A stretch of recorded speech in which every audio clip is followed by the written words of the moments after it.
All right, it looks like we're live, and it's Ulric with Highly Regarded, Tony the Burner with Global Game Day. This is my first opportunity to collab with another content creator, man, and I appreciate you reaching out. You saw some of my videos, my struggling or not struggling, but my new videos on TikTok, and you reached out, you extended the olive branch, and here we are, man. How are you tonight? I'm doing real well. Thanks for coming on. No, and you're not struggling at all. You're like way ahead of the game. I really enjoyed your videos. You bring great knowledge and they're awesome. So thank Thank you you. so much. Thank you. And So yeah, I mean your videos are great as well. And tonight, again, you have a veteran channel. I'm happy to collaborate with you. I do other stuff. I do Bitcoin podcasts. I do obviously highly regarded. And so this is like the first time I've ever done a live collaboration. I've done mhm. collaborations, but never live collaboration. So, some technical difficulties had to start a little 5 minutes later, but we're going to be watching the Laker game tonight. We're going to be going deep dive into different NBA stories. Do you have the game on somewhere? I don't. I was hoping to stream it. I have it in another Uh-oh. room, but I don't have it on in front of me right now. Okay, So that's fine. Well, I'll yeah, keep us kind of posted on the Laker yeah. game, and then we'll comment on. I mean, right now it's the second quarter. I think it was a great time that we jumped on the stream. I mean, the Cleveland Cavs and the Toronto Raptors just went into overtime, or just finished overtime, and the Raptors had like this 2019 Kawhi-esque off the back of the rim and into the rim to basically beat the Cavs and extend that series into seven. So without let's just start off on that one. I'll Please. be honest, I haven't watched that series at all. It's just kind of like the weird flex where it's like I'd rather watch the Knicks or the Lakers and the Rockets. And so, what are your thoughts on that series if you've watched it at all? I've watched a little bit of it. Unfortunately, tonight we were messing around with this, so I missed most of it. But Yeah. I have huge thoughts on James Harden. I just want to share this real quick because I think like after some of the games, when I would go live, he would like score 40 against the Pelicans, and the next day, oh, this guy's a top five shooting guard. He's this and that. But my problem with him is when the playoffs happen and things tighten up, he can't do some of those things anymore, and he's defensively he's a sieve. He's not a great matchup, for his team defensively. He's just not. And if his shots off, we've seen him have some like historically bad playoff games. And I just don't think he's a guy that you can count on. He's going to have good playoff games, but he's going to have cold playoff games. He's not giving you anything defensively. So I was never excited for the Cavaliers when they got him, to be honest. Okay, So so you're saying that the comparison. So of course they traded Darius Garland for him. I forget yeah, the supporting, if there were supporting. Maybe it was for the most part straight up. I think there was But a few picks involved as well. right. I So think, if yeah. you're thinking about Garland and you're thinking about Harden, you think that they basically had a net loss. The Cavs had a net loss in gaining Harden and losing Garland. It's it's hard to say that because Harden is obviously a better player than him. But with Harden comes other periphery type Yep. things, that you have to account for. Like he needs his usage, he needs to, do things a certain way. And he's not gonna give you a solid defensive. He might sometimes. He's not a good defensive player. He's a horrific defensive player that shows up in the playoffs, and he's not himself when the game slows down. When it's playoff basketball, I don't love his game. I'm sorry. Not to say he hasn't had good playoff games, but is it a net loss? That's tough to say. I don't know if they were a contender with Garland, without Garland, with Harden, without Harden. I guess is what I'm long-winded trying to say. I don't think they're ready to win yet. And I don't think Harden gets you any closer, in my opinion. I think you I think you hit the nail on the head. I don't like I think that here's what Harden does. It gives them an opportunity to say, if we're gonna win, we're gonna add veteran, you can't even call it leadership, but veterans presence. He's been in the playoffs a lot, more than Garland. So maybe this gives us a slight edge in the playoffs. But if it doesn't work, which it probably won't, it's easier to liquidate everything. So when Harden's Yeah. contract is up, it's like, hey, it was a nice try, but here's the rebuild time. And then they trade Donovan Mitchell. They maybe look to move Jared Allen. Maybe they rebuild around Evan Mobley. But I think that's the big play. This is like the final shot. It's almost like a Hail Mary where the It Clippers is. the Clippers are like they're the rebuild, and now they have a bunch of young guards and Kawhi Leonard, and it's not even a rebuild with Garland and Mathurin.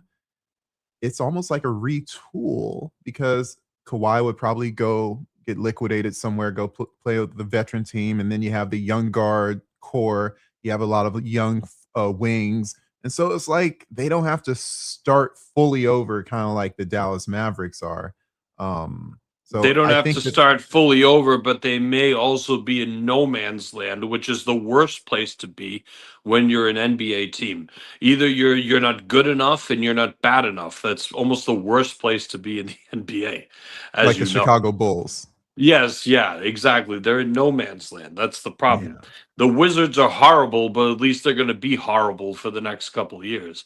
But and another thing about James Harden as well, you know what I really think his best role would be, and there are people that agree with me on this. I've thought this for a while. He needs to go back to his roots. I think he should be a six man, quite honestly, because first of all, I think that will save his career. Secondly, he could come off the bench for 20 to 25 minutes and just jack shots. I think he brings you much more value at this point, and I don't care what the stats say. I don't care what he did over the regular season. I don't care. I think he brings you more value in a playoff situation where he's coming off the bench as instant offense, as opposed to he's one of your main guys that has to play defense on actual players. So After 16 years or however long he's played, it seems like the most successful scenario has been in, and I can't disagree with you. I mean, and at some point, everyone kind of, I mean, you see LeBron James is in that situation right now. I mean, he's starting, but he's the clear third option on that team when fully yeah, healthy. And so Harden staying at that number two option, it makes for a decent regular season team. But if you're trying to be in the final four, if you're trying to get to the NBA finals with James Harden on your team, maybe he is better, yeah, as a third or fourth option. And that would require him to take a substantial pay cut. And that's that's probably the main issue with that. I mean, yeah. but I don't actually know. I think honestly, if he was like the most valuable six man, then he could still get a sizable Oh, paycheck. Maybe not what sure. he's getting, but I don't I don't know. I just think he needs to probably look at that at this option at his age. I'm not discounting anything he's done or the year he averaged 35, but we're not there anymore. And I don't know. Not even. It's That's you right. know what I mean? But I yeah, that's I mean, it's so funny. Like I live in Los Angeles, and I don't think I've heard anyone explicitly say, there's a lot of hate for James Harden, and I try to when there's an exorbitant amount of hate for a certain player, I like to take up the defense for them. I'm try to be yeah. objective and or balanced. So for instance, we hear a lot of hate from LeBron because guess what? This is worst season ever. And so it's like there's people the haters are going to pile on more because there's more food, there's more fuel for them. And so I've defended LeBron more this year than ever, but for years I've defended Harden. For years, it's like, hey, Harden is good enough to play wherever he wants. So I don't, if you hate him because he wants out of his team, don't Yeah. pay him, but someone's going to pay him. So it's like I've defended Harden, but those narratives still weigh the same. He isn't coming through he may win a first round. Like they'll probably beat the Raptors in game 7, at home. The odds are Yeah. for him. But what happens in the second round? We've seen that before. Probably going to fold against the Knicks or they're the 4 seed. Probably going to fold against the Pistons. If the Pistons make Could it, be the Magic, yeah. that maybe they have an opportunity to they're better shooters than the Pistons. Let's talk about that one. I mean, the Pistons are coming back from a 3-1 series. They're down Yeah. 3-2 now. Oh, or did they tie it? What It's 3-2. it's 3-2. No, they just played tonight. I think it may be tied now. Oh yeah. I missed it. Was my mother Yeah, had a little birthday that's thing, so right. I That was the missed that. first Yeah. game. That was the first. Happy Yeah. birthday to the mom. Right on. Yeah. Yeah. All right. All right. Poor lady But had to like, put up with me. So so it's tied 3-3 now. They're yeah. coming back from a 3-1 deficit. It's likely they have the momentum to continue in. But let's just say the Magic win this and they beat them on the road like they did already. How do you see the Magic matching up against the Cavs? A I lot of think the speculation. Cavs I don't like the Magic that much, but I Right. think that they match up really well with the Cavs because, and I think in the same way that the Celtics would match up with the Cavs, just these kind of long wings kind of guys that would Yeah. just, I think that Mitchell's a great player, but guys like that can shoot over him if he has to defend a guy much taller than him, like a Wagner or a Boncaro or something like that. But they are long at they are kind of built in the same way the Celtics are. They're just not as good, but they put an emphasis on the long wing thing, and that is a matchup thing. Like people look at, oh well, the Spurs have Wemby. Well, teams with versatile, switchable wings are also bad matchups. That's right. So you know what I'm saying? So I think Cleveland is not a great matchup for Orlando, whether they pull it out or not, but I think Orlando has favorable matchups. I do. Yeah, and I think they're showing. Oh, by the way, comment here from a friend of mine, Team Ulric here. He says, "Nice chain. I need to go to your jeweler." That's your other coworker, my friend. That's your other coworker. Beautiful coffee cup too, representing the old company name. Subtle There you flex. go. The NBA change on the Harden fouls changed his game. So the NBA change on the Harden fouls changed his game. So did they? There's a lot of, sweep through is kind of like the Kevin Durant sweep through. They kind of changed Yes. the way they stopped calling that.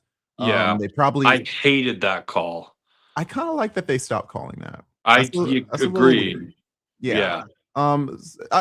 Here's something that people don't realize before we go down, before we go too far. We'll say this that, people think that there's too many fouls in the game nowadays, but my channel where I'm all about the stats and the objectivity. There are Yeah. actually more foul calls in the late 80s and the early 90s than there are now. Yeah. So now we could say that maybe they were harder and more pronounced. Yeah, but the stoppage of the game doesn't change it. It's like there's more stoppage in this game nowadays. Yeah. And Harden benefited from that. Great free throw shooter, SGA, whenever the game is stopped. Yeah. SGA, Luca, Harden, they all benefit from that. But I'll say that you can't deny that there are fewer fouls now than before. Here's what I think about the matchup with the Cavs versus the Magic. I think that what Yep. the Magic showed is that they can stop a team that isn't a consistently good shooting team. And it was Yeah. surprising. You have Duncan Robinson. They don't play the other white boy. I forget his name. He was from Chicago. Oh, I forget. yeah. But then Go. I know you. but Yeah, I know exactly what Herder, you're saying. Herder. Yeah, they don't play Yeah, Herder. He's yeah, not in the yeah. rotation. Keith Herter. Yeah. Yeah. Kevin. And Kevin Herter. he Kevin shoots Herter. well. So like the Pistons are an inconsistent shooting team. The Orlando Magic inconsistent shooting team, but you have the Cavs who, like you said, they're long. They have Mobley and Allen, but they also have shooters. They have Strus, they have Harden, they have Mitchell, they have Wade. Yeah. And I don't think that either. I'm not going to say either. I'm going to say that the Pistons and the Magic will have trouble. They've had a whole series of playing against people like you can dare them to shoot, and all of a sudden, hand down, man down against the Cavs, they could surprise both of those teams and be up early in the series, maybe before both of those teams adjust. But Yeah. I'm looking at this, it's like both ways, no matter how you slice it, maybe Harden has a chance to make it to the Eastern Conference Finals because these teams just can't keep up with the scoring potential of the Cavs. They did have favorable matchups. They couldn't have probably asked for better draws, even though they're not playing well against them. But they didn't have to play the Knicks in the first round. They didn't have to play the Right. Celtics in the first round. They have favorable draws getting to the Eastern Conference Finals. If you could have said, we're going to give you the Raptors and the Magic, or the Raptors and even the Pistons, they would have taken that. because the Pistons are an inexperienced team. They would have taken that route over the The other. Cavs. Yeah, the Cavs Right. would have taken the route they got. If you told them this was going to be their route, they would have said, "This is a favorable route for us," without having to play the Knicks or the Celtics and blah. We have to go through the Raptors and potentially the Magic or the Pistons, and they would have rather gone that way, I feel like. But who knows? We'll see what happens. The Magic are still a young team. They're not a really experienced playoff squad either. The Cavs are a more experienced team. I just don't love Harden in big situations. Think about Yeah. this. I think one of his biggest chokes, if I may, is not. I'm not going to talk about the Warriors series all those years ago. I think it was 2017, the 10-point game 7 or whatever it was. But I think the Celtics, it was 24. It was 24. And when he was on the Sixers, and he had He wasn't on the 240. Sixers in 24. That was still When the did they Clippers. lose to? It was 23. They lost to the Celtics then. In Hold on, let 6 me look. games. When he was on the Sixers, it was 23, I think it was. And I Huh. think he had, Oh, I remember that. yes. And he was very muted. He was Yes, very in the game absent. 6, he had 2 bad games in that series, and they ultimately cost the Sixers. And really, I don't care what the statistic says. In game 6, he was a no-show. Mhm. And if I think he started shooting the ball well towards the end of the game or something, but no, he has come up small in really big situations, and he gets exploited. And listen, I'm with you. I don't like doing on people too much, because I think people take things and they blow it out of proportion. This guy sucks. He doesn't suck at all. I'm not saying that Harden doesn't suck at all. He's a Hall of Famer, but there's a lot of guys that would take over him, especially in this playoffs. So And there are gamers who perform in. I mean, think about it. I don't think that Jamal Murray has a better career than James Harden, no, but in those certain moments, maybe you take him over than James Harden. Maybe you say, hey, if I had to build my playoff team, I prefer to have Jamal Murray than James Harden. And that's not, I wouldn't, regardless of my ranking system or your ranking system. In the case of the scenarios, like you have to win the playoff game right now. Harden may likely get you to a playoff series more yeah. often, but in terms of when you're there, what happens? The Lakers just finished halftime, by the way. It's 49-31 Lakers. They're shooting well. Again, without Kevin Durant, they look a little absent. By the we want to talk about so little time. I was pulling up that series, by the way, and man, Harden, game 2, Boston. You're talking about the Boston series, right? Yep. Boston and Sixers. He was on the Sixers, and he was 2 for 14 in game 2 for 12 points. He was, and that's 3 a for horrific 14. game for a number 1 scorer. A 12-point game. 3 for 14 in game 3. Yep. And then the last game he was 3 for 11. Game 6, he was 4 for 16. Went to 7 games. Now, here's the funny thing. And I remember this because I was like, he's back, and then he goes away. Then he's back, and then he goes away. He had 2 games that series of over 40 points, 45 in game 1. Yeah, he had 2 40-point games. And 42 in game 4. Yeah. Up and down. That's a 6-man. That's that pop off the bench. Where it's like, if you're hot, it's an instant win. But if you're not, at least you have your starters that you should rely on. I think you're the first person I've heard say this, and maybe I'm not paying attention, but he needs to be coming off the bench now. Well, I said it to some people on a live, and they're like, I never thought of that, but it kind of makes sense. And not to say I know all this stuff, but I said he would be like, if you think about Vinny Johnson, Vinny the Microwave Johnson used to play for the Pistons, he'd be like that on steroids coming off the bench. You know what I mean? Like, he could be one of the great 6-men. You think about the great 6-men, it's like, Jamal Crawford, who's the other guy? Lou Williams, I think Jason Terry started coming off the bench a little bit. Jason Terry, Kevin McHale has a couple 2 6-Man of the Year awards. That's right. He would be every bit as good as those guys. Who's that? Manu Ginobili. Yeah, Ginobili has a lot. Yeah, so he would be on that level, although he's not the defender Ginobili is. No, but like Crawford, like the ones you named, they are straight offense. They were straight. Yeah. That's funny. I mean, even what's his name, who's on Karis LeVert, has shown better success when he's coming off the bench than starting. It's just, there's something missing there. You can't put your finger on it, but he was a fine starter for a regular season setup. But he obviously, if he wants to win a ring, maybe he has to change his role. But I mean, going back to the West, Lakers up 18 points at halftime. We haven't Unreal. talked about the West at all. So there's a scare for that series for the Lakers. If you lose that series and they have Kevin Durant in one game, there's a problem. And yeah, I guess I do have to kind of get that bet ready. We made a bet before the series started, and here we are. Wow, good thing that I didn't put. He was very nice. Kay was very nice to make the bet even, and so I didn't have to pay out that massive. I think it was 6-1. Oh my gosh! So Kay, I Yeah. owe you a beer. Thank you very much. So what are your thoughts on the Lakers series? I mean, what are your thoughts on Kevin Durant? Tell me about what this series means to the legacy of two of the greatest players of all time. Okay. I don't think I have so many. All right. Let me try to put this the right way. So here's my thing.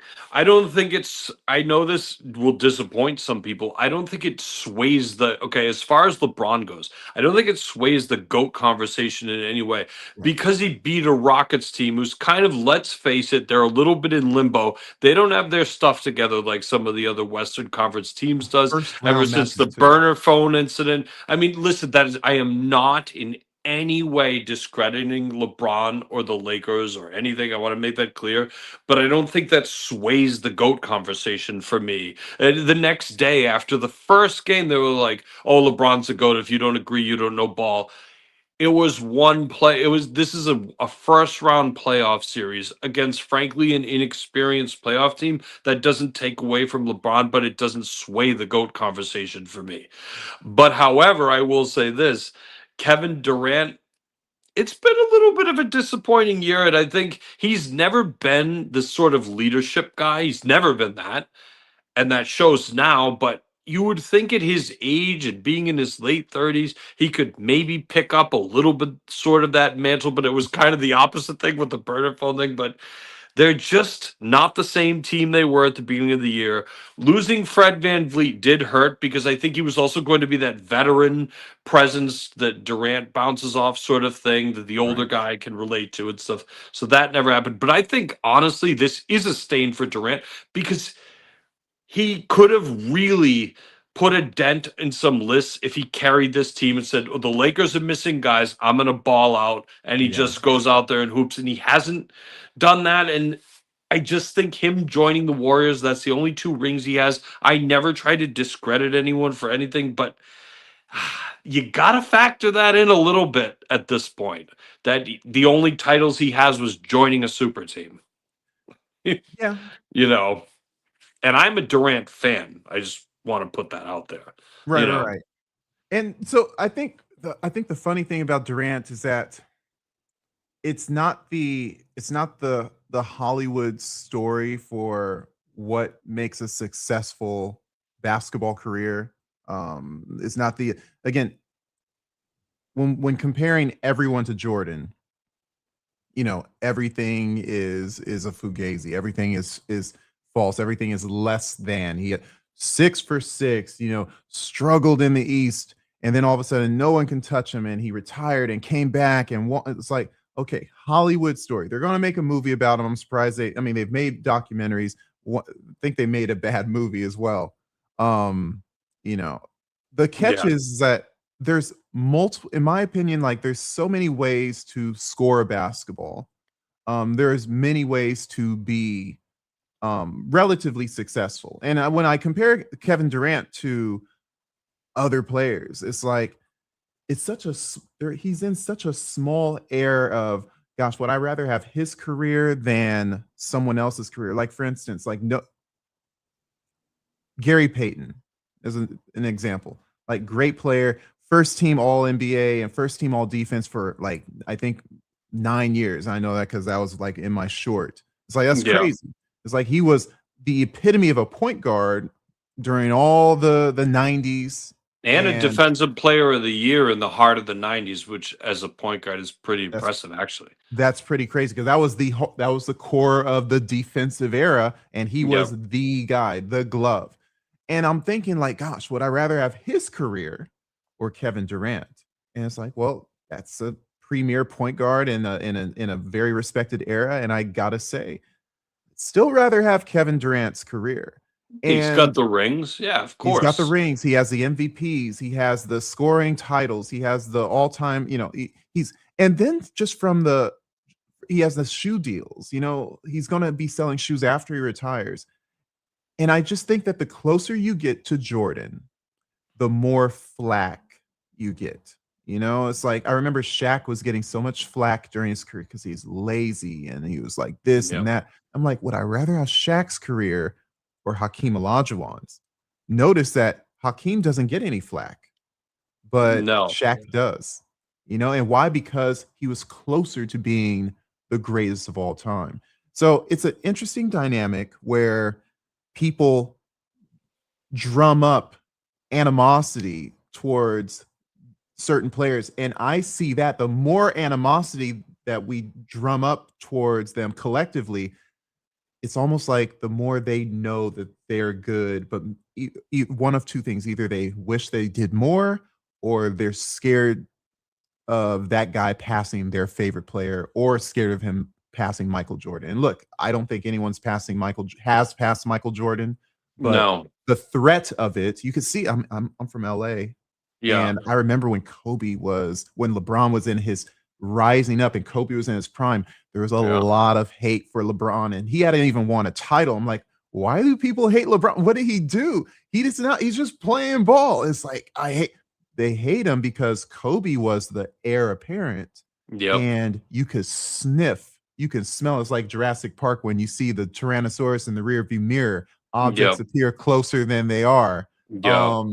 Or objects are closer than they appear, and it's like Yeah. the big Yeah. mouth. It's like LeBron is right there and coming up behind Kobe's ass, and it's like that's why LA fans hated him so much until he decided to take his talents to LA, and they still hate him because for whatever reason. It's He interesting. doesn't have. Oh, I thought he had 100% backing in LA. Was that No, not the no, case? no. They kick him when he's down. They kick him. Yeah. They like him when the Lakers. And again, all the LA fans will say that I'm not an LA fan, but the Laker fans will kick him when he's down, and when he does well, they're kind of like, yeah, yeah, yeah. LeBron's the best. So a little bit of what do you call it? The Fair um weather. fair weather fans, but Yep. that's LA. I mean, there's always fair weather in LA, so you can't. Yeah. They're the epitome of fair weather, right? Yeah. It's funny. Unfortunately, up here, people live and unalive by their teams to sick extents in some in some ways. But I you don't think know, I can go to. I don't think I can go to games if it's snowing. I'm like, I just need to survive. I don't well, get how just people would be doing football that. would just football really. But yeah, Even getting to the games, it's cold to get to the games. Like, keep your ass inside. yeah, that's no, that's me. it's I'm like cool running. I'm oh, like, it's either too cold, the summer it's too humid. I mean, it's just wild up here. The weather's wild. Well, Eddie says they compare everyone to Jordan for a reason. He is the weight on the scale. Everyone else tries to be the counterweight, and that is true. That I think heavy is the that head that wears the crown. yeah, yeah. You But know, the funny thing is that person who has the crown has an army behind him, and but the funny thing is that the guy who appears to be like him is, and in my opinion, is nowhere near him, and that's such a rabbit hole on its own. But Kobe has such a following, and maybe because LA, and maybe I can ask you how it is in Boston, but Kobe is treated like Jordan here. I can And it's tell you. go ahead. He is he is very well respected around here. And I'll tell you why. I mean, you probably have a black mamba tattoo on my forearm here Okay, right okay. after Kobe's passing. And I got to see Kobe play a bunch in person. I got to go to the 2010 finals in Boston when they were playing against them.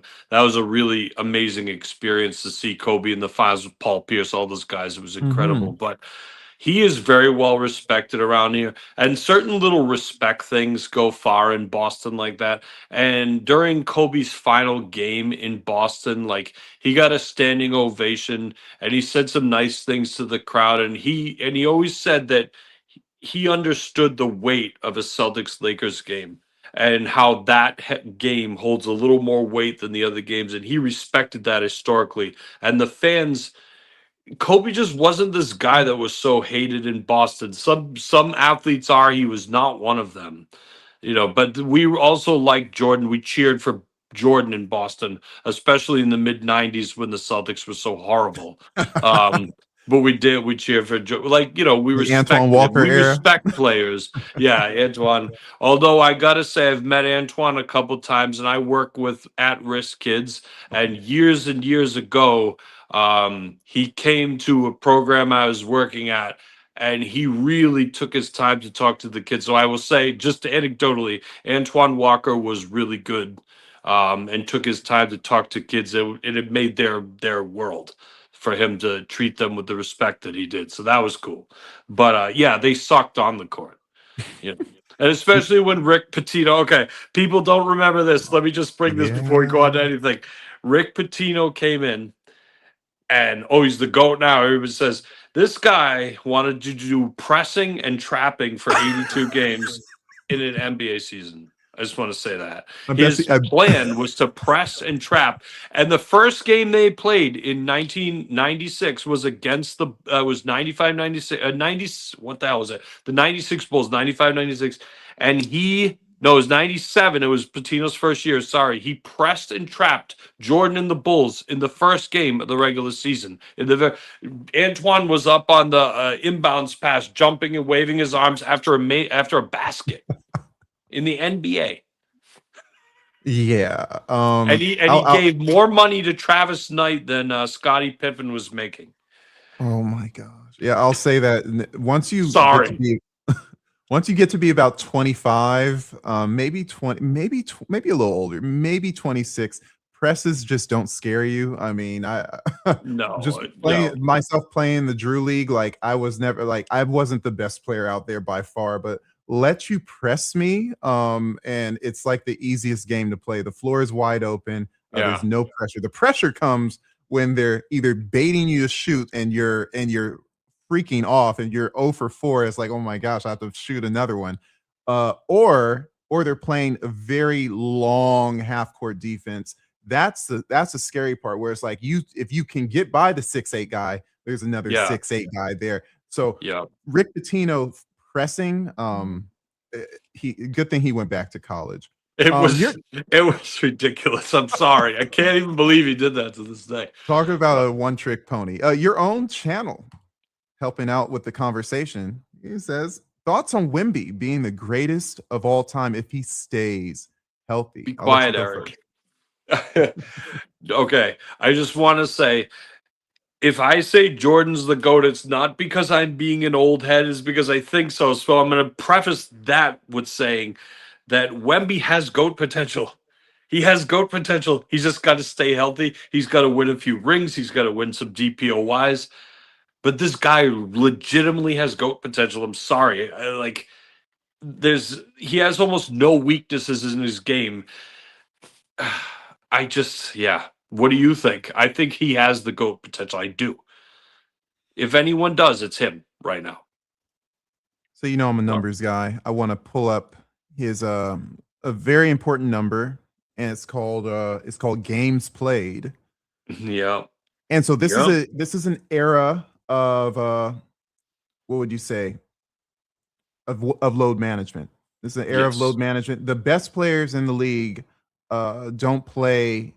You know, if they play 70 games, you think that's a great season. It's a Most of the great season. Yeah. yeah, 7 that's games. very active. And I remember watching a game, and they said like he played 65 games this season, and the announcer said that like that was an accomplishment. But guess what? They narrow their scope to meet the awards. They're not everyone's not Miles Bridges. Like Miles Bridges is trying to be an Iron Man for the era, and that's good. You know, he'll play a few hundred games in a row. But when I think about the GOAT potential, you're going to be comparing yourself to a lot of people that have played and scored a lot of points per season. And we're not talking points per game. I'm talking about points per season. I'm talking because you're going to be when at the end of your career, you're going to be saying, well, what did you accomplish? How many you say, oh, he played 15 seasons, but compared to the other guy who played 15 seasons, he doesn't have as many points. Why? Well, because every season he played 65 games. So one of the major important things is that you have to be available in order to be the GOAT. LeBron, who's the only, in my opinion, the only guy close to LeBron from a GOAT status, has played 23 seasons, and he's going to slow down. He is slowing down. He has slowed down. Mm-hmm.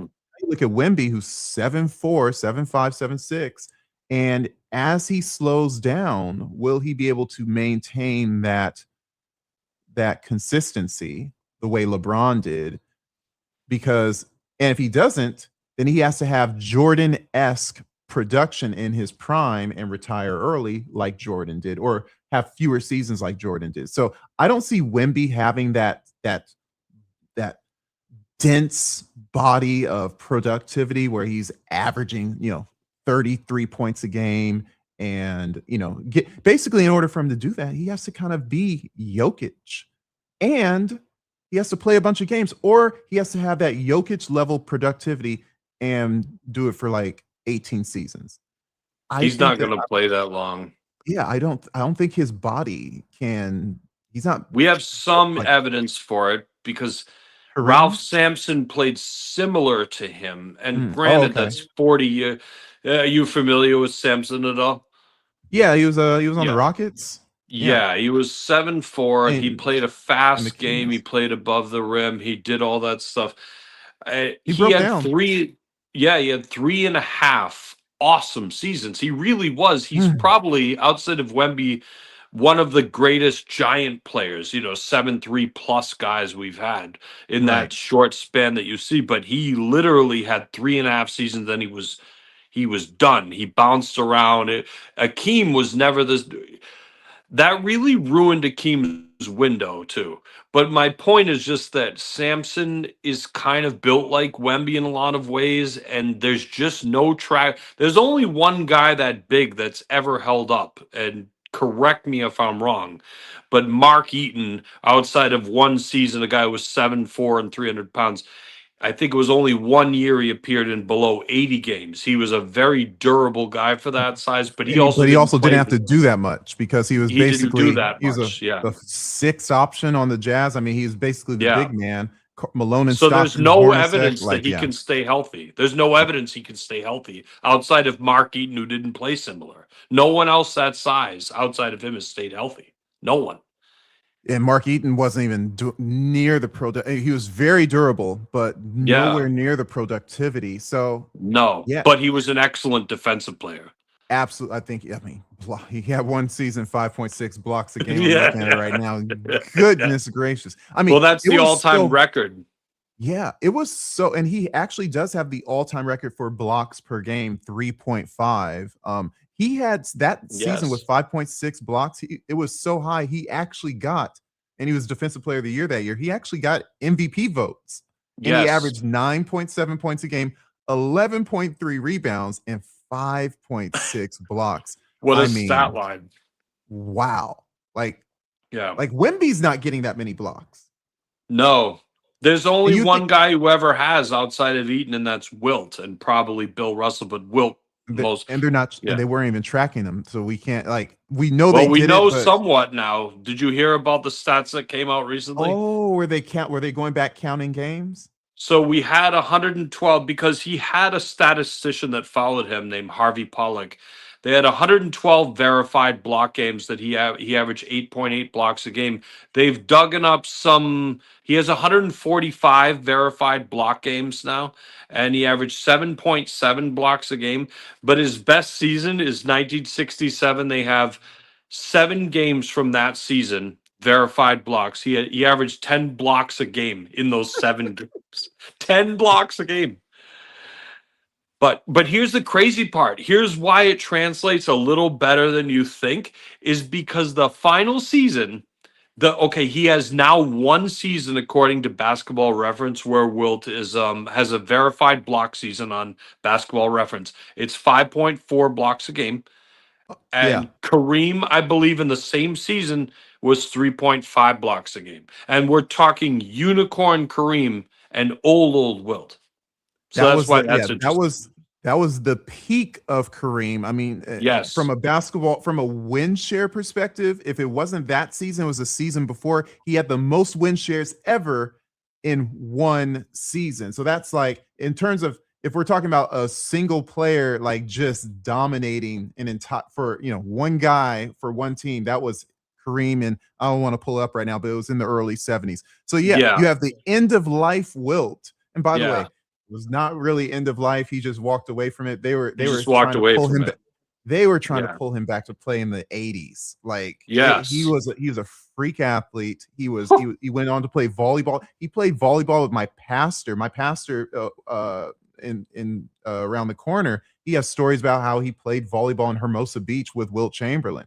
And that guy was just, and mind you, my pastor is probably 70 right now. Yeah. So, I believe that. he was probably in his prime, like playing volleyball with him in the 80s and 70s, 80s, 90s. I mean, the guy was just, he loved to be in shape, and he was definitely one of those, just, he was a unicorn his whole life, let's just say, to use your word. But yeah, I mean, 5.4 block. I didn't even notice that. I've never noticed that they Yes. actually have a That's because it recorded. just went up a few weeks ago. Wow, that's That's what why. I'm talking about. There was all these extra. It was like this big thing a few weeks ago, and I'm a Wilt freakazoid because I have, out of all my content, I made a playlist now. I have 34 Wilt videos. That's good. 34. He That's deserves it. psycho. Yeah, I know it's psycho, but I do. Yeah, I have 34 Wilt videos. I have But Kareem ranked in front of Wilt. If you had to put, I know, and I'm like, my whole system is all about the numbers. You can either use the numbers or your subjectivity or your bias. Who do you have higher ranked, Wilt or Kareem? I have Wilt ahead of him, Right on. and I'll tell you why. Like, Let me make sure. as a rebounder, Wilt completely clears him. As a shot blocker, Wilt completely clears him. As a passer, Wilt completely clears him. Wilt's a much better passer than Kareem ever was. And Kareem did have the skyhook, of course, but I think Wilt had just as many post moves. He had a fadeaway. If you've never seen Wilt do a fadeaway, he could do it consistently. He does I've it seen great. that. Yep. But he might have the most unstoppable shot in the history of basketball, or one of which is his drop step, because it's so. All right, can I be a geek for a second? Geek out. That's what we're here Okay, for. let me geek out for a second. When you watch Wilt on the post, it's very interesting because the players, when you watch like players from that era play each other, they play each other physical on the post. They don't do it to Wilt. They play off of him. I thought at first it was because his strength that they didn't want to get thrown. But what I realized was his legs, if he could just hook his leg around you and he was posting up, he could take off from outside the paint and dunk the ball. All he had to do was hook the leg. It was over. He has a 7'8" wingspan. He could just reach out and dunk the ball. I mean, his drop step they feared his drop step more than being bullied by him. They played off of him. And they knew if they played off of him, they had a chance to maybe bother the fadeaway because the fadeaway was unblockable. They could maybe get a chance to run at the fadeaway, but you weren't stopping the drop step if he hooked his leg around you. It was over. No one Interesting. can stop that. And by the way, I stand corrected. I actually do have Wilt in front of Kareem. I have my top 5 ranking is actually Michael Jordan, LeBron, Wilt, Kareem, and then Magic Johnson. But like Very this similar quote to right mine. here. Oh, I'm not actually not this one right here. So less chance for Wemby. circling back, it's funny that Yeah, you talk about that because Wilt's shorter and not as long as Wemby, even though he's very long himself. But it's like I remember seeing in Game 3, well, the whole series, Drew Holiday was guarding Wembanyama, and I'm yeah, like, wow, it's like yeah. that. Wemby doesn't even have the strength, and I don't think ever will have the strength to say you can't put a guard on me. I mean, you That's could crazy. take Yeah, you could that take would the never same happen with formula. Wilt in any No, era. no. In Like any era, that would never happen. Desmond Yeah, Bain, I think Desmond Bain could theoretically guard Wemby with the same like formula. Bain is built like a large running back, and he's like 6'3", 6'4", but stocky.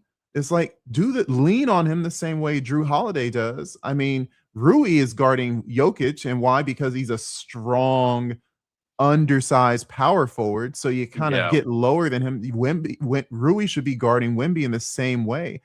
I just feel like Wemby has a very a glaring shortcoming that if I mean maybe he just needs to turn into a premier shooter and just shoot over everyone because he's definitely not going to get easy buckets the way Jordan or Chamberlain or Kareem did. And What if he that goes to the post and he goes to fadeaways? What if he goes yeah. both ways? Like he fades one way, he does a turnaround jumper the other way. I think those things would be unblockable if he did those on the regular, you know. But And he needs I mean, he turns around and everyone's too short for him. I mean, and when you I think about know. it, like he's 7'6", 7'5", 7'6", depending on what you hear.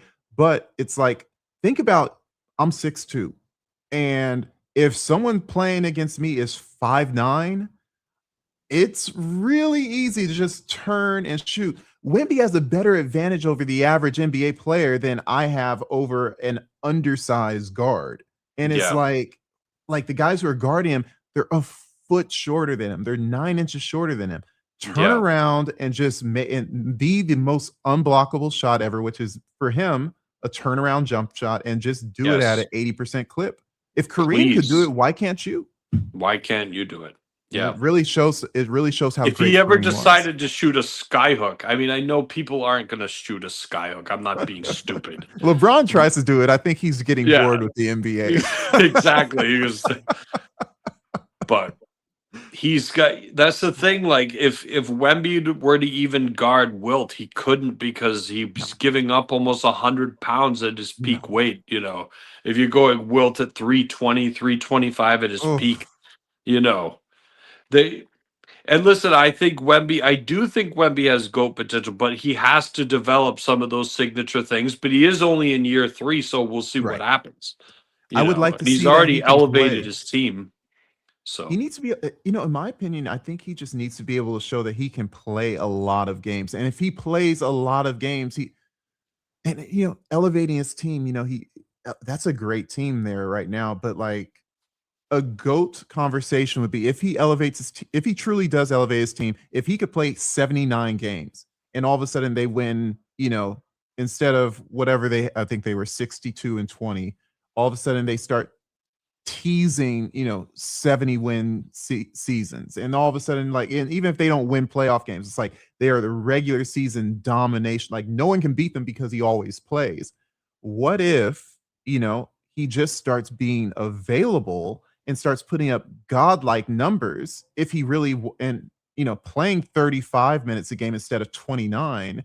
I feel like the Spurs are trying to coddle him for like this ultimate run at some point. And when I go back and look at Wemby's stats, there was one year he played 46 games, but I don't think he was really hurt. I think they shut him down. oh, he had the blood clots. Oh, was it? So I guess he was hurt, but there was a I Yeah. felt like was there a season where he They wasn't shut hurt him down at the end of his rookie year. but was that an injury? Was that blood clots or was that something? Or was No, that just blood like, clots was last year. so He was they just said, we're done. Well, like, we don't want to play him anymore. Well, I guess it was like a serious risk issue, the blood clots, and he was able to get it under control in the Mm, offseason. I don't know the process behind that. yeah. It did happen to around the same time that happened to him. happened to a Patriots player as well who ended up missing the whole season, a defensive tackle with blood clot issues. Mm, So I don't know what's going on with that, but I don't know. Yeah, I don't know the process behind it, but he was shut down for that reason. okay, then maybe then that's different. This year he Yeah, played 64 games, and I know he got hurt a little bit. I yeah. just feel like He that's had a the answer. strained calf. Yeah, this guy, if he really wants to be a GOAT, he needs to separate himself from the current theme and not load manage and play minimum 75 games a season. And then he leads the league in all the stats. And then all of a sudden it's like you start saying, oh, he's doing so much for his team. They're winning more. I don't know. Update for the Laker game. They're up 65-42, 5 minutes left in the third. Oh, they're Um, running away with that. The they're Rockets running never away with even it. made it a game. Yeah, there's not really much that they can do. The Rockets are athletic, obviously, but without a reliable scoring force like Kevin Durant, he could just come down and hit a 15-footer. They're kind of scrambling. And it's funny, Reed Shepherd, who, you know, you would think, the white boy phenom from Kentucky, he's supposed to come in and just light it up, stretch the floor out. They're relying on Jabari Smith to shoot more than anyone, and yeah, he may have had 1 or 2 games good, but that's not good enough to beat, a veteran Laker team, and it's No. it's it's kinda sad, but the Rockets are Jabari Smith showing. is a good player. He's been a little bit of a letdown from where he was drafted, I feel like. Mhm. Yeah. Yeah. I mean, he's an archetypical, like, perfect player, like, he's 6'10", like, wing. Yes. His You'd dad think. played in the league. Yeah. Oh, yeah, that's right, and LeBron played against him, I think, as well. Yes, I think he did. Yeah. Yeah, but like, Yeah. the Rockets just don't have an identity, and the sad part is Kevin Durant as not a leader. As good, he's probably the best player that you can have in history without having an identity, and he kind of just comes out there and puts He up just shots. hoops. Yeah. He just hoops, and that Yeah. helps, but it can only get you so far. You need a Steph Curry or a Draymond Green. You need, maybe a Kyrie Irving. It's funny, like, that Nets team, you had three guys that, maybe Yes. you don't really. I'm almost apologetic for mentioning Kyrie, but you have three guys that are kind of just we just hoop, and I there's don't like not much Kyrie leadership. Irving. I'm just gonna say it. I don't like him. He's he said you don't. I just I bought I just bought his. Hold on. Look at this now. wait, I'll tell you why in a second. I actually don't I will amend that because I try not to be negative. Yeah, show what we I got. just got the Kyrie threes, man. These are my Oh, first non those are Nikes in like nice. 20 years. I broke them in yesterday. Walked around at work with them. I'll probably play in them next week. I can't wait.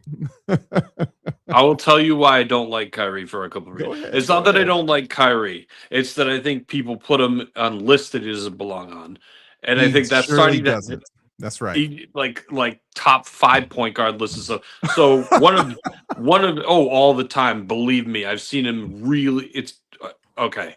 I'll get to the point, which is just that you said to yourself, he availability is one of the greatest abilities of the greatest ability. He has missed for one reason or another, he's missed 5 years now. Five Mm, years of his career, if you could put the games together. I think it's more than 5 years.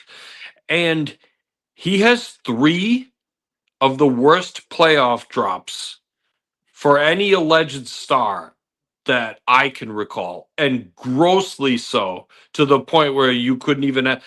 I will say 2019 Boston versus Milwaukee, he was absolutely hideous in that mm, series. 2022, he's with Brooklyn. He's playing Boston. He's absolutely hideous in that series.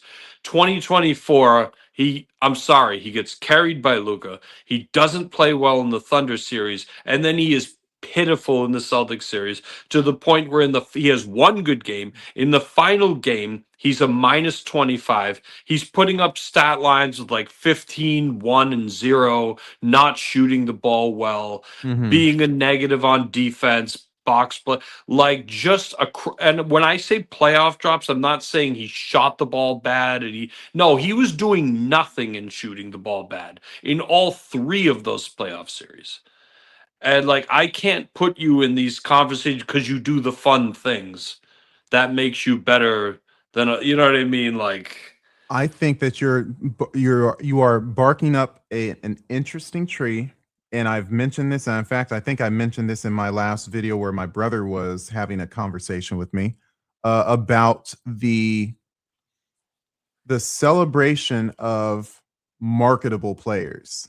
Yeah. And I mean, you just the first shoes that I buy that are not Nikes are Kyrie Irvings, and they're pretty and they feel good, but They they're do look Kyrie good. Yeah. Irvings. And they're Kyrie Irvings, the same Kyrie Irving that's missed 5 NBA seasons. And he's only Yes. 30. He's only Three. 32. He's not Yeah. 35. He's Yeah. 32. He's arguably still in his prime. And it's like, but when you take the next step and it's like, well, who else do we celebrate like this? To a degree, we celebrate Kevin Durant like this. Some people hate him more. Some people like him more. We pay attention to him more, at the very least, because of the shoe deal. Yep. Again, I think Kevin Durant is still in my system. I think I have him top 10, maybe 11 all time. And that's just, look, he just puts up stats. He's efficient, blah, blah, blah. But when we look at these guys, we start looking at Kobe Bryant could get similar treatment because of the shoe deal, because of, like Kyrie, the way he plays is aesthetically pleasing. The fadeaway, the the Yeah. crossover, the Mamba mentality, pulls his jersey. Oh, it's like Yeah. I hear Mamba mentality from grown men, talking about what makes a good player a good player. Mamba mentality. Well, what does that mean? You growl at someone. I don't you snarl, and you just win. But another one, Allen Iverson, he the epitome of a volume shooter. He shot his team out of winning as much as he shot them into it. And I would say more so out of it. I mean, he's had 30-point seasons and his team won 20, 25, 20, 28 games. He doesn't care. He's going to shoot. But that general manager, in all fairness to Allen Iverson, should have been stocking shelves at a grocery store instead of being in. That's not a disrespect to No. the grocery stores. I'm saying he shouldn't have been a general manager. Yeah. It was, He dude. It didn't have was much this. support. He had, well, I mean, look at the starting five he took to 2001 finals. It's Eric George Lynch, Snow. Aaron McKee, Eric Snow. I'm not an Eric Snow fan, and in a 400-year-old Dikembe Mutombo. Now, you know what I mean. Mutombo was a good rebounder and a defensive player, but he wasn't an offensive player by any stretch of the imagination. But neither were those other guys, and all those other guys being wings were not offensive players. Eric Snow is one of the worst shooting point guards you could ever imagine. The team was poorly constructed. To I call think. him a shooting guard would be a misnomer, to say the least. Yeah. What's up, ballers? Let's go Lakers. The Lakers are winning, J-Dub. That is correct. And Eddie did say, right, Kyrie is a player's player. And I think I started naming a bunch of other guys that are players or Yeah. fans players. And for that reason, they kind of get preferential treatment. And look, I agree that team was weird, and probably the general manager to blame. And a lot of teams have general managers to blame. Shout Yeah. out Chicago Bulls. But I will say that Allen Iverson had a chance to go to another team, and he didn't fit the bill of what they wanted to do. He said, I want to shoot, I want to be the star. And he kind of washed out in Denver. They said, we don't need your services here. What's your memory on those years with Allen Iverson and the Denver Nuggets? They had one shot. It was his first year going there. His first year in Denver.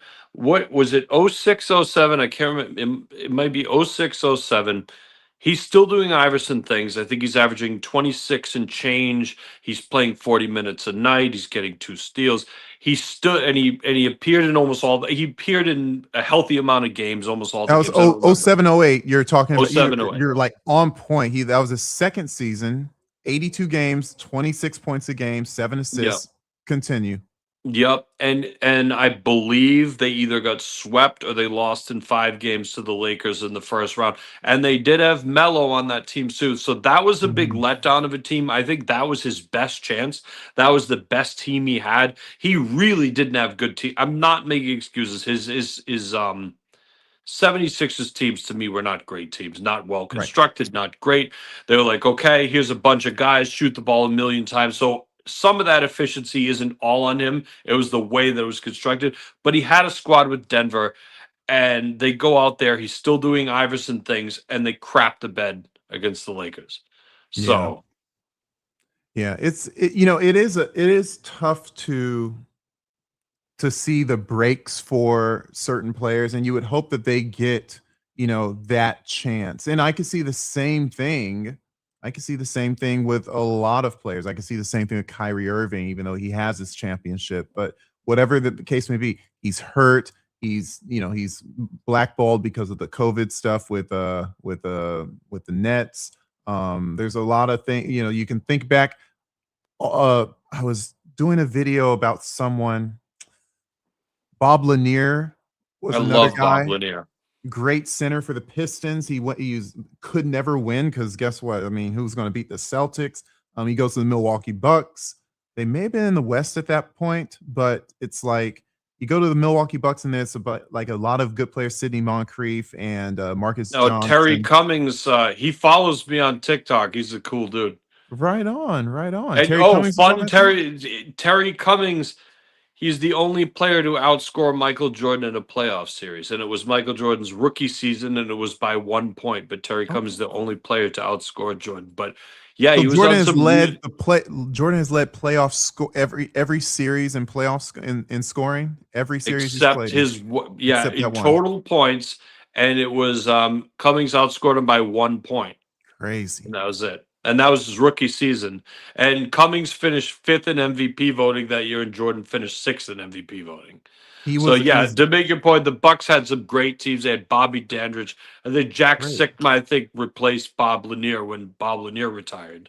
And it's like, and those guys, they just don't get to win. And They didn't get to win. And it's kind of Yeah. sad. And it's like that doesn't make them a bad player, but I'll say that, if we're talking about winning as the objective and what do you do with the teams that you win with, I kind of like to focus on those players a little more.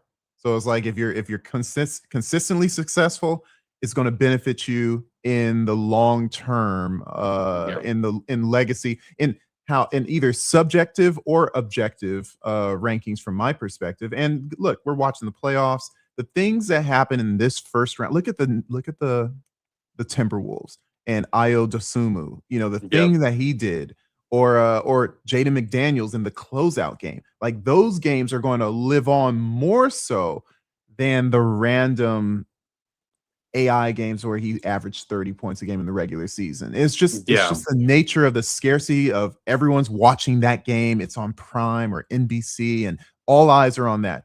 It's those performances matter more, and so I count those more. And and for that reason, if you lose it, no one really feels sorry for you. It's just like they're just on to the next show, which is whoever's winning. They're the ones that we're watching.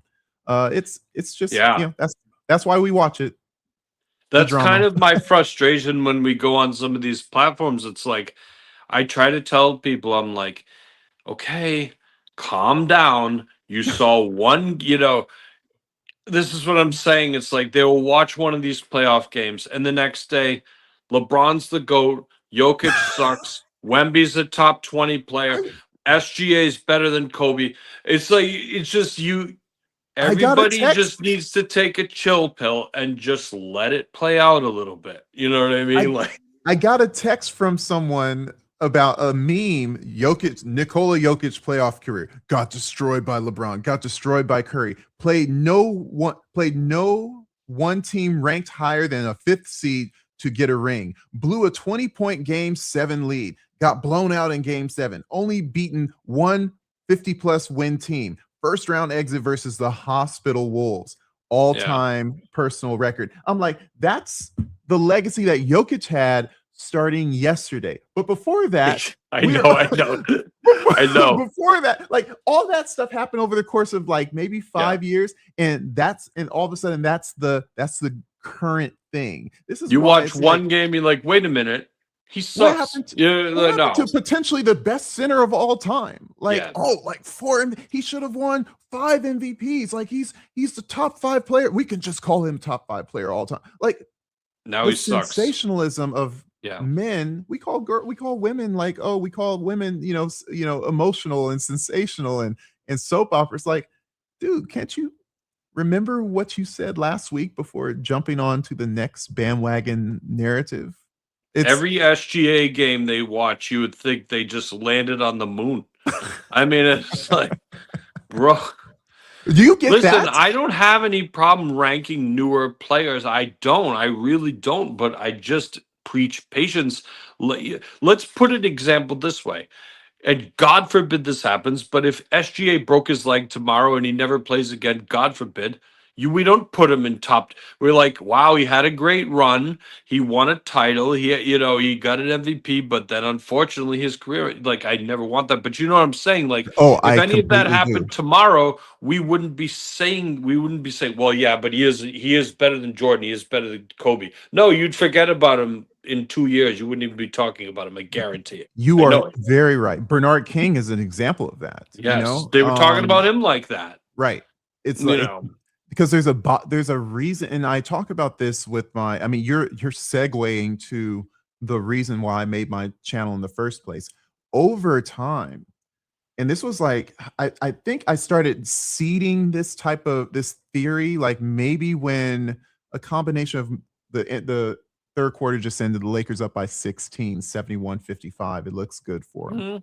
hmm hmm But I started seeding this topic, I think, when Kobe Bryant took that last contract with the Lakers, when he could have done the Tom Brady, Tim Duncan thing and maybe gotten some free agents, but he got the max that he could get, and started thinking, man, like, why do I should stop being a fan and start, if he's gonna like think about himself, maybe I should think like what's most important for me, the fan, and like forget all yeah, that. And then it's like I started talking about, legacies to my high school teammates. And I started saying, well, Duncan is like a very pronounced player. He's a very, he has a great career. And my high school teammates, and this was maybe 8 years ago, maybe 7 years ago, they said there's no way Duncan is better than Kevin Garnett. I'm like, what? Like, he has more yeah. titles, he has more points, he has more rebounds. Like, what gives? And I they said this. There's probably two guys. Said in 2003 and 2004, there was no one better than Kevin Garnett. And I looked up the stats and I'm like, they're right. That's In his those goat 2 years, season. Yeah, in those 2 years, no one was better. And so I'm like, yeah. okay. So that's what drives people are driven by particular seasons where, and you're a Boston guy. I bet a lot of people would talk about Larry Bird in 1986, right? Well, the thing, his 3-year peak, he the three MVPs in a row, the three finals appearances with two wins. Yeah, 86 is everybody's, especially the old guys. I mean, people don't talk about it as much now, but they used to talk about it a lot when I was younger, obviously. But everybody swears 86 is the greatest team ever. They have a case for they have a case for the greatest passing team ever. But Yeah. no, they had a great team, and they put it together. Bill Walton was a great, 6 man a six man on or that team. rotation player. Yep. Fantastic passer, and he was the only season of his career he was truly healthy, literally. I mean, But the yeah, people championship talk. run, he was healthy. He played in 96 out of the 100 total games they played that season between playoffs and regular season. But even in his MVP season with the Trailblazers, I think he only played, I want to say, 60 games. I Interesting. could be. Let me pull that up. I I think it didn't know it was was that the low. 78 season he was MVP. 77 Blazers were the champion. The next season was MVP. I want to say he played 60 games. MVP 58. Yeah, they gave him a 58. very loving deal. 19 and 13 and 5 assists. Not a bad all around season. But you see, the thing is, okay, when you look at that stat line, you're like, yeah, whatever. But let me tell you something.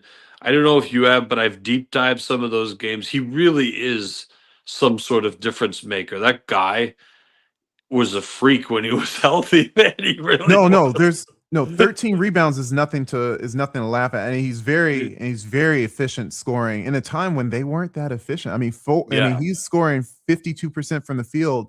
The centers back then, they were everyone was kind of under 50%. So our modern centers, because they're basically just playing dunk ball, DeAndre Jordan style, they're scoring 60% from the field. But like those guys, they were making fadeaways. They were, it was a lot of traffic in the key. And so even with all that, still shooting at above 50%, above 50 percentile. There's a reason why he was He good. knew how And to play 72% from the field, basketball. from the free He knew throw. how to play basketball. He was a smart.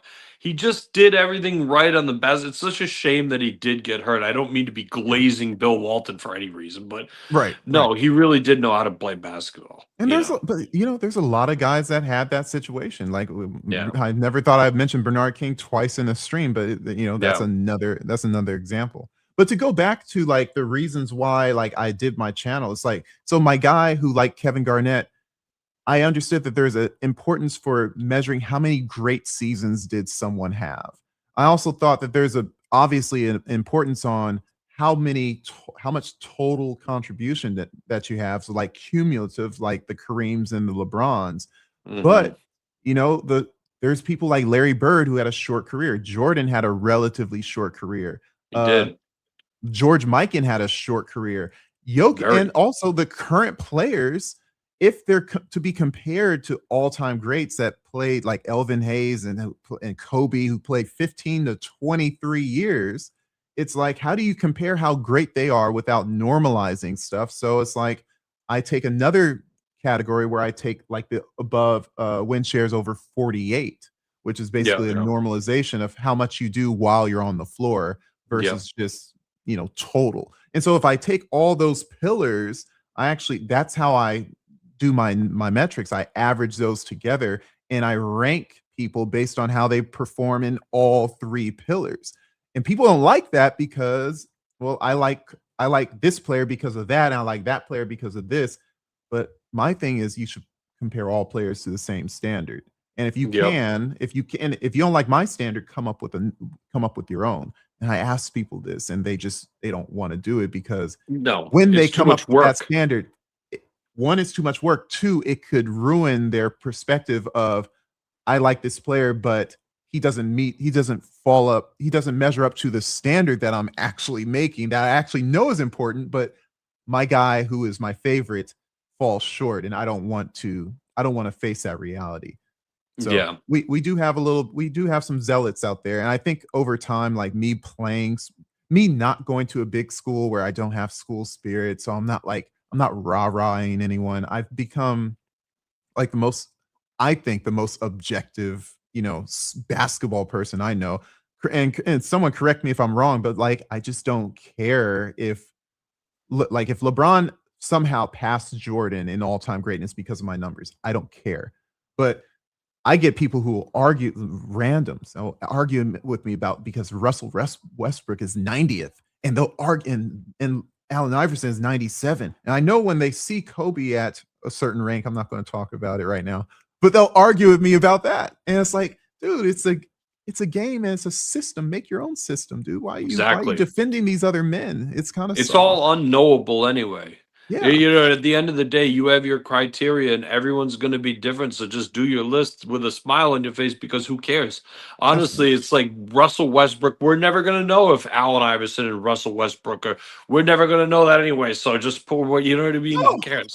You know, and people get so angry over you. I've put up lists before live, and Mhm. people get mad. Is like, why isn't they will literally get physically angry that some guy is at 16 and not 14. What do you even care about somebody's That's list? What do you care that he's not at 14? How does this affect your so day at any marginal. point? Yeah, It's it's like so so marginal. like there, Fine, there okay, there's a fine, I'll room put him for at error. 14 if you'll stop whining. Yeah, you know, but And oh, I there's another thing. It's like I also find it interesting how people put so much energy into comparing like LeBron versus Jordan or Kobe and LeBron, or they don't ever compare Kobe and Jordan. It's always like Jordan versus these other guys and why LeBron's worse than them. And it's like, okay, well, let's just say you have your order. Let's just say LeBron, let's just say Jordan and then LeBron, or let's just say Jordan, Kobe, and LeBron. But who's the 18th best person? Who's the 27th? Who's the 48th? You know, and it's like, do you even care?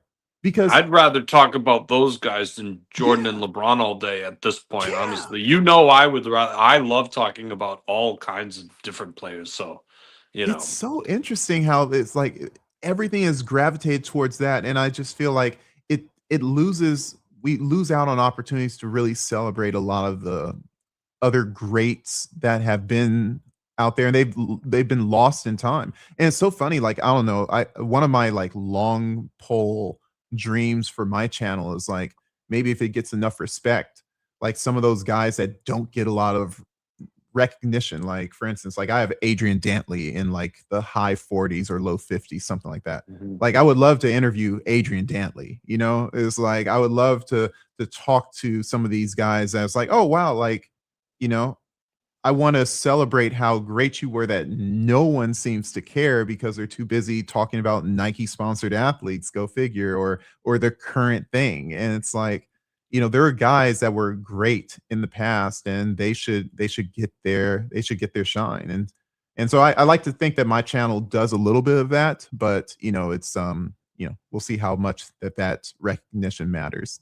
You know it does. You'll start.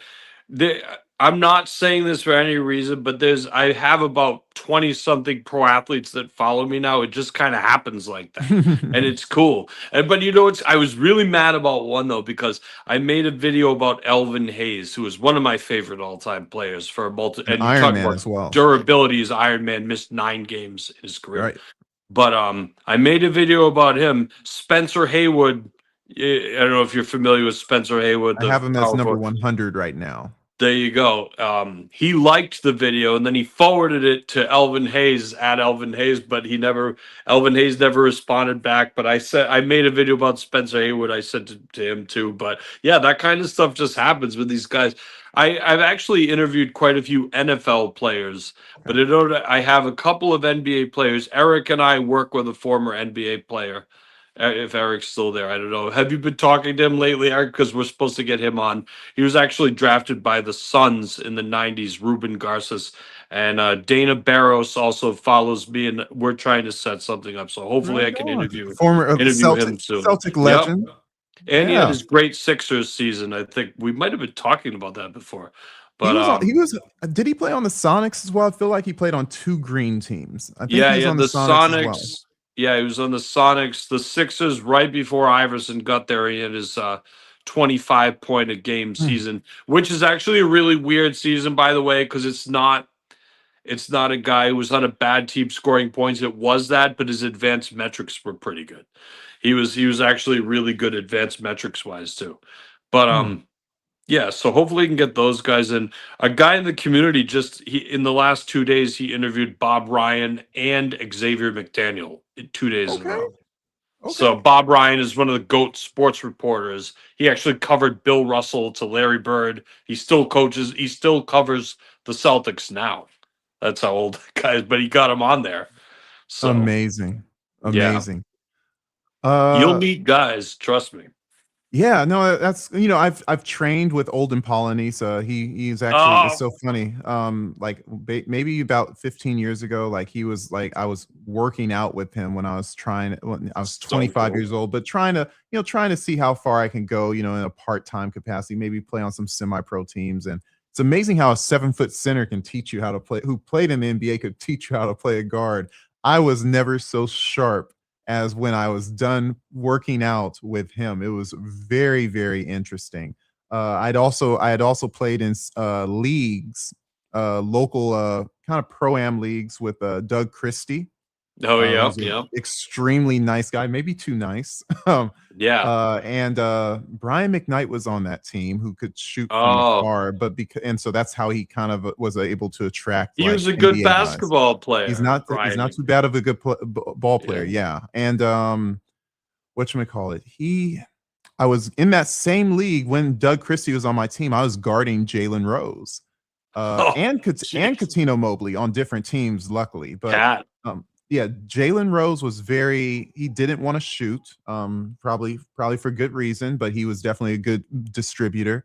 And he, for some reason, he said like I was a good shooter and I was absolutely bricking that day. So I don't know why. Maybe I was a little nervous playing against him. Katino Mobley was he liked to growl. He was a Mamba mentality, and he's always Yeah. snarling at me. I'm like, and I was just smiling like, what you, man, don't you know you're my hero? Like, why don't you smile? And he, I saw him play in college. a very good player. Yeah. He's a big guard, like Yeah. like insanely and very, very strong. Even in his older age, like I mean, I was probably 30, maybe 29 while I was playing against him, and maybe he was 38, 40. Yeah. But he was strong, very, Oh very yeah. strong. And so it's like, so I run into those guys, but like, I kind of wish that I was I kind of wish I had this idea a little earlier because I would have been in touch with them more. Now I've kind of like tossed that world out, but who knows what will come about, with as I It's continue to fine. propagate Is this. if you just keep plugging away, get Yeah. followers, you'll have more followers than most of these guys. Yeah, yeah. that's And that's how it works, right? Yeah. Oh my I'll gosh. tell you another thing. I got an Olden Polynese thing for you. I'm glad you brought him up. They asked him point blank, and I'm not saying this many. They said, "Who's better, Bird or Magic Johnson?" And he goes, "Larry Bird." He goes, "Everybody knows." He goes, "Everybody knows Larry Bird's better." I was like, I would say "Wow!" I didn't expect him to say that at all. Like, I thought he was it's going to say interesting. Magic was better, but he's like, "Come on, Yeah, it's a Larry Bird's that better." just from being, again, what's the objective? To put a ball in the basket, and that Yeah. doesn't necessarily mean he has a better career, but No, I'm a huge um, Magic Johnson fan. right. And Huge. Yeah. I think his accolades speak for himself. I mean, Bird has 3 MVPs, Magic has 3 MVPs, but getting to the finals 9 times and you're the primary reason why, there's got to be something about that. And so, like and that's the thing. Like Olden is speaking probably one-on-one skills. I mean, there's still people out there who are celebrating. What's the guy who plays in the Big Three? Slightly younger than me. I forget his name. 6'8". He was drafted number 2 as a washout, but he's like Oh, there's Jabari Parker? no, he played for the Heat. I forget his name. But this guy is like this one-on-one like phenom, Yeah. and Oh, people are like Beasley, Michael Michael Beasley. Beasley. Yeah. And they're touting him right now. And it's like, yeah, you could probably beat a bunch of NBA players in one-on-one. Bird can probably beat Magic in one-on-one. But the Yeah. things that Magic did for his team, with the squad that he had, seemingly over the body of hundreds of games, was more successful than what Larry did for his team. And that's just objective. Like, of course, he was in the West, he was in the East. You want to say the East was harder back then, whatever. That's probably the last time the East was better. This year, and by the way, shout out to my little brother who wanted to remind me, don't forget, you guarded Baron Davis in the last year of the Drew League. And it was a very good Oh, picture. You have Baron Davis like looking over his shoulder, and I'm like this. And the guys, my teams, I was a defender. My teams always had me guard. Like I was like the point of attack guy on these pro-am teams, like Thabo Cephalosha or Bruce Bowen, and I can make a yeah. three, but I'm not the guy who's breaking someone down, but I'm more of a 3 and D at the higher levels of competition. And so yeah, I had to guard Baron Davis. I had to guard this one guy who, like, and normally I had to guard Agent Zero. I held him to like 18 points. I held him to 18 points the year that year that I was playing with Doug Christie, and I Yep. held him to 18, maybe 19 points. And I had to guard this other guy. I don't know who he was. But it's like everyone said, you're guarding him. I'm like, okay, whatever. And it's like he's 6'5", kind of muscly, and he's hitting step back threes and Yeah. driving and taking it on me and getting by me and dunking on someone else. And I think we may have won that game, but I'm like, who was that I was guarding? And I'm like, this was 2015. And someone came up to me, it's like, oh, that's Stanley Johnson. He's the #1 high school player in the nation. Yeah. I'm like, oh, okay. So you guys are going to just throw a grenade at me when this guy, and by the way, that was probably his prime because his NBA career was definitely not that Yeah. good. But Yep. I had to guard the high school player of the year, and he did a better job against me than a Gilbert Arenas in his I would say in his mid 30s. Jeez. Very, very interesting.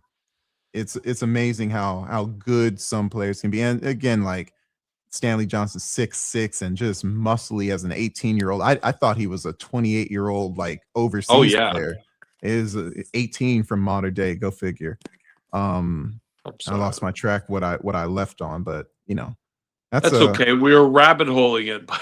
we're rabbit holing. We went It's down to fun. the yeah, the how they would have fared one on one, bird, magic, all that stuff. But Yeah, and yeah. I think that's right. So and then you have Beasley, and I think that that's an indicator of people are kind of missing out on the objectives of an NBA game or of a team basketball game. And it's like, yeah, Allen Iverson could cross over and take anyone and beat someone in a one-on-one game, but guess what? You probably don't need a 6-foot guard necessarily to be a successful team. It could Allen Iverson doesn't necessarily isn't a bad piece to have. But someone who's 6'6" and may score half his points may be maybe better situated for your team. So it's like, there's you know, individual, I guess, productivity, and then there's individual productivity in a team environment. And I think that's what a lot of fans forget because we are in this world where it's where highlight focused and sponsorship Yeah. focused commercialism. And it's like, well, what are you looking at? You're looking at the guy who crossed someone over and dunked on someone. But it's like, Darius Miles was doing that, and we don't see him too long in the league. Austin Reeves just limped off the floor when the Lakers are up by 24. He's That's not not good. going to the locker room, but I think he's probably going to chill out for the rest of the game. They seem to have this one in the bag. I have a So, funny Darius Miles story. well, gosh. Well, he and I are in the same high school class. So the McDonald's All American game my senior year was in Boston. And he ended up getting MVP of the All American game. But there was a guy from the school with my sisters that was in the All American game, and he was 7'7", Neil Fingleton. He went to North Carolina and then he transferred to Holy Cross. He ended up becoming an actor in Hollywood. And as a 7'7" guy, he was in Game of Thrones. He was in Keanu Reeves movies, all kinds of He's the shit like that. mountain? No, no, he played one of the giants on Game of Thrones. That was like the giant that was running. Like I can't. You'd have to look this guy up. Neil Fingleton. He passed away, but Oh, he was wow. in that All American game. But Darius Miles dunked on him, Oh, like, wow. like he dunked on Neil Fingleton bad. It's You hard to know, keep that heart up when you're that big. It's that's just he passed at 39, maybe, or yeah, 38 man. years That old. happens when you're Unfortunately, that big, that heart's working a whole lot harder, man. It's yeah. just more miles on how much blood that's pumping. That's crazy. Yep. Wow. Yeah, Darius Miles, he was a freak athlete, but like that's really all he did. And it wasn't good enough to get noticed by the NBA, but I think they quickly figured out he couldn't play within any He was type of like system. Stromile Swift. Like it was like a year or two ahead of him. Stromile Swift was He could 6'10", dunk on jumping people. out of the gym like that. Wow. Yeah, You know. crazy highlights. But yeah, it's like, Yes. and even in a time, that's the funny thing. Darius Miles washed out in the NBA during a time when it was ISO heavy, when it's like, hey, Yeah. they were passing less than, and you can look at the league stats over the course of, decades, year by year. And the time when Miles was playing, like teams were getting 19 assists a game. And for comparison, like nowadays they're getting 25, 26 to 28 assists a game. Like it's Maybe he was very playing in the different. wrong time because he just wasn't the kind of guy that was going to break you off the dribble like that. Yeah, he's more He of a just wasn't. yeah, definitely could be a slasher that can play right now, I think. Even if he wasn't like a great three-point shooter, like the spacing on the floor now could You might serve even put him him. as a rim running center at 6'9". He You know what was I long, mean? he was long, yeah. He A was small a long at small least, but lineup, if you yeah. if you're putting him in a small, like Robert Williams was playing center for the Celtics, he does have long arms, but he was He's 6'8" 6'8", starting center. You know, and that's shorter than Bill Russell is. he's doing So great on the yes, Rockets he right now always when was a healthy. really good player He's when just healthy. so explosive, and it's like it's funny. I see that series, the Blazers and the Spurs. They got Cornette on from the Celtics. They got Robert Williams from the Celtics. They got Yep. Drew Holiday Drew from the Holiday. Celtics, and I believe there's one more. I always forget the last one. Cornette, Holiday, Robert Williams, and I there's like there are there's Trying to four think. Yeah, I Celtic think there alumni is. recent Yeah, I ones, think you're right. and it's like wow. And both of those teams put up such a like the Blazers weren't like a scrub performance. Like they won some games and they fought. So it's like it's funny how a lot of players are coming from that Celtic kind of system, that Celtic coaching tree or player tree, Mhm. and they may get hurt or may just get traded away or may they think they're old, but Holiday, was Holiday was a bad loss for most the important Celtics. player on that team, and He was he's a bad loss, yeah. you know. I would, do you think a loss because they did kind of get what did they trade him for? Well, they really to the Blazers, and they traded him for Anthony Simons. That was, and then they traded him for this is a Vucevic.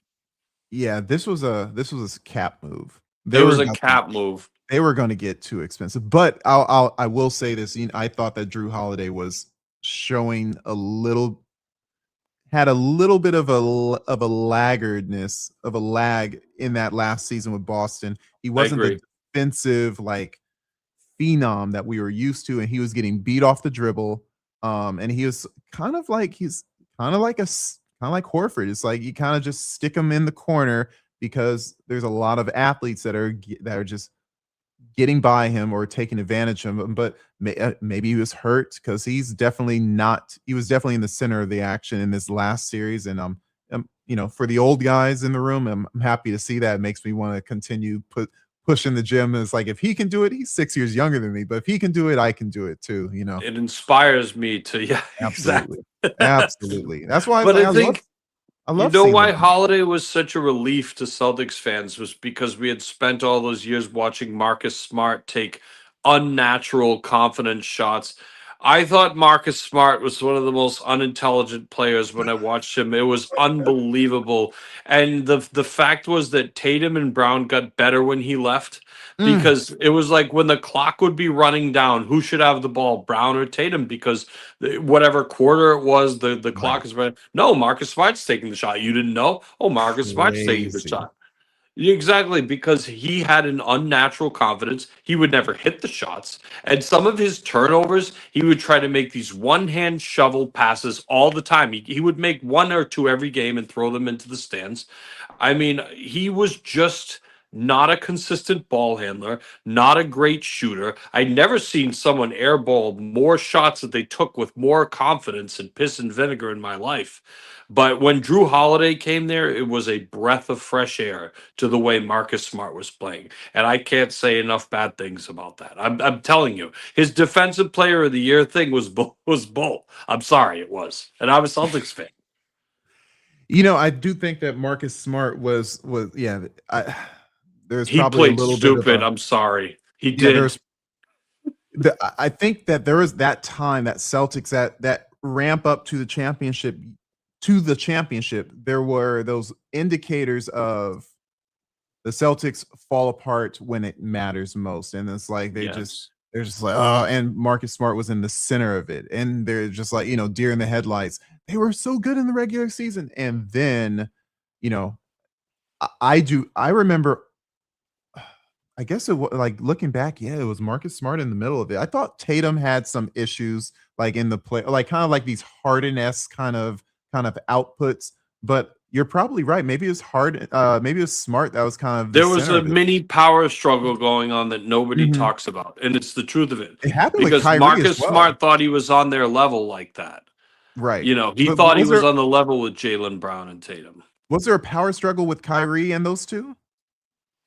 No, no, No? no. Okay. I will tell you this because they looked up to Kyrie because they were both super young players when Kyrie got there. Tatum was a rookie when Kyrie got there, and Mhm. Kyrie got hurt 60% through the season, or whatever it was, when he missed the rest of the season with the knee injury. And Tatum and Brown ended up making the run where they took LeBron to 7 games with the Cavs.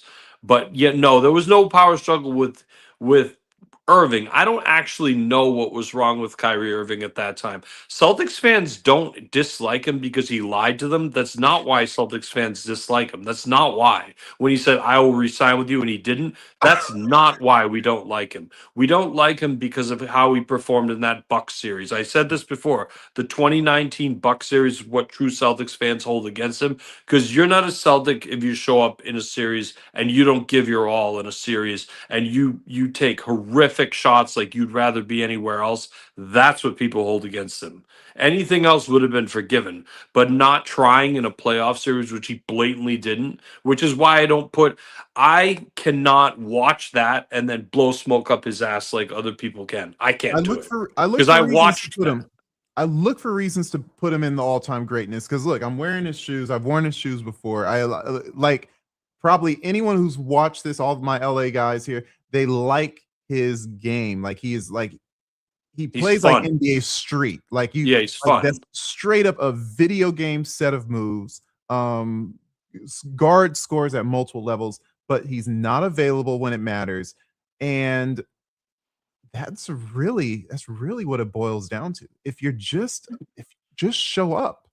But guess what? I think the NBA, I think he's led the culture shift of I don't have to show up. Kawhi Leonard's similar. Because I get paid so much money, I don't really, and you're gonna pay it to me anyways. I really don't need to show up. And it's sad to say he's right.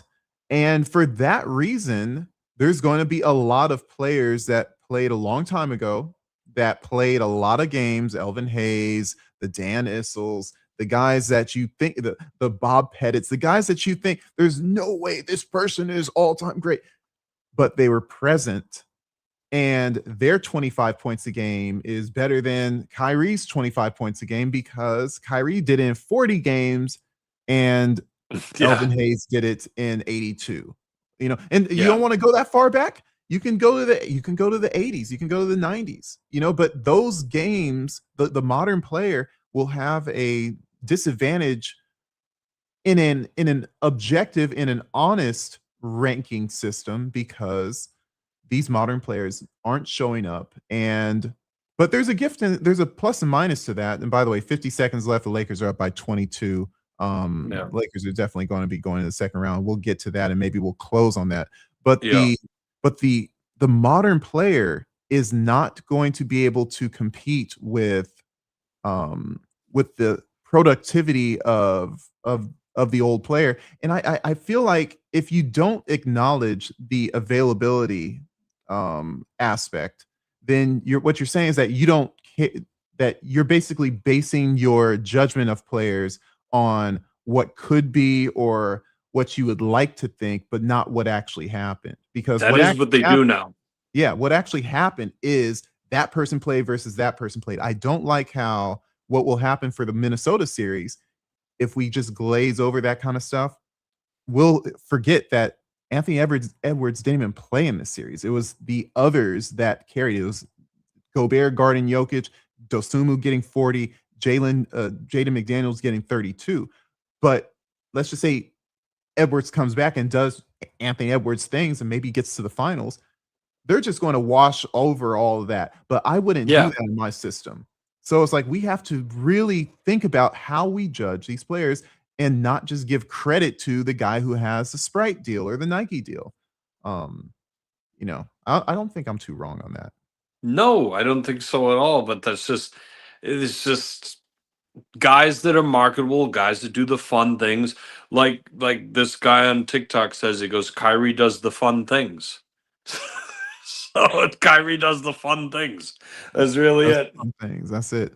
You Hey, know, but I don't dislike Kyrie. I don't want to make it sound like that. I just think he gets overrated historically. I really like doing videos on all different kind of players because I like the value of different people and I like their games and what they bring. That's fascinating to me. You know what I'm saying? yeah. I really do see the value in most players. I really do. So I try to be positive, but I do think Kyrie is on a lot of things he doesn't belong on for a lot of reasons. So You know. Let's talk about real quick. So it looks like the West is set with the Yeah. Thunder, the Lakers, the Wolves, and the Spurs.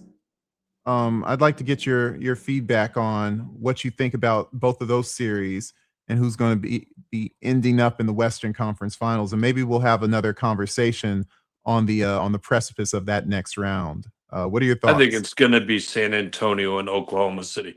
I do think it's going to be there. Okay. I really do. What do you think? Well, how much so do you think? Let's pick at that one. You think OKC is going to like a knife, like a hot knife through butter with the Lakers, or you think the Lakers Yes. are going to give? Yes.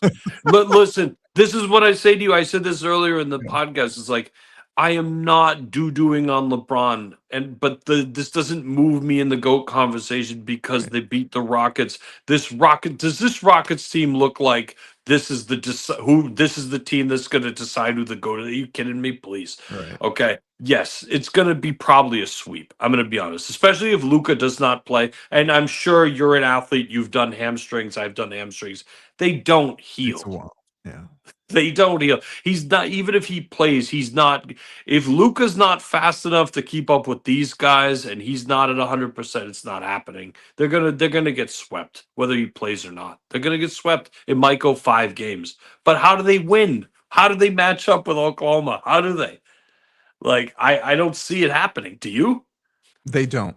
They don't. It's going to be they got Oklahoma City was on rookie mode playing against the Lakers during the regular season. I've never seen so many oh my gosh threes. I can't believe he made that. I can't believe Yeah. they scoring 50 points darn near in a quarter. There's no way. And then without Luca, There's no honestly, way. I think Luca will hide in this series. He'll probably say, "You don't have to rush me back." So, what about the Thunder and I'm sorry, the Spurs and the Timberwolves? Let's just say that Ant Edwards comes back by game 2, Yeah. Ah, I which still would want probably to be a go big. with the Spurs. I made the joke today. I said the Spurs would beat the Timberwolves. They go, "What about Rudy and Wemby?" I go, "Well, Wemby cooked Rudy when he was 12." There was a That was the highlights. Like I remember seeing this. Like, wait, he's how old? And I think he's he was that big? 14. I think he Yeah, was it like was like 14, 14, 15, but he was but he like he was cooked hitting him with Rudy. the elbow shots. Yeah. Yeah. I think So Wemby is going to see. I've played against you, big bro, and I know your game. I'm familiar with your game. We may see exactly. a side of Wemby we've never seen before because he'll feel at home. Like I play in my home gym at Lameda Park, and for some reason I'm making step back threes. I'm Yep. doing Euro steps, getting into people. Why? Because I played in that gym for 25 years. Then I go Yep. play in another gym that's same 10-foot rim, but it's like the familiarity brings consistency, breeds efficiency, breeds repeatability, and these pros have another level of it. I think we're going to see a very interesting Wimby.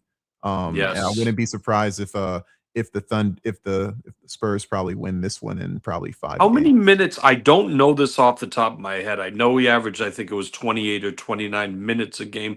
How many minutes a game did he average in this series? Do you know? Did they jack? I honestly don't know.